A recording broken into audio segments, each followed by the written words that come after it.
The university was actually given this printer by Ron Royale and Virginia Sanfratello. They are architects and principal architects of emerging objects. And we helped them to locate some local clays. And just as a courtesy, I offered to test their clay bodies for them. And they liked the information so much that they asked if we wanted to collaborate with them. And as part of that collaboration, they actually donated the printer to my department. The printer will benefit our students in a number of ways. On one hand, it's another amazing tool, actually, that the students can use to create art with.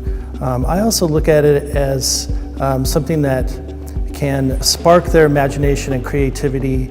It provides a different way for them to actually express their ideas. This is a machine. There's a kind of mathematical machine type language that's unique to that technology, unlike, let's say, the human hand. So it provides a nice counterpoint to some of the more traditional forms of expression and processes that we use in the lab.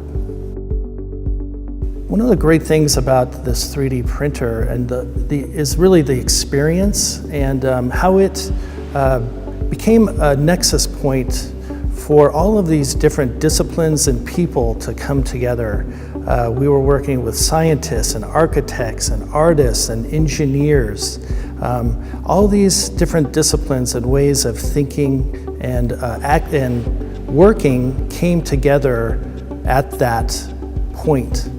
And it was really a multidisciplinary experience for all of us. This generation has grown up with computers, so they understand technology in a way that maybe is a little bit different from my generation, and they just took right to it.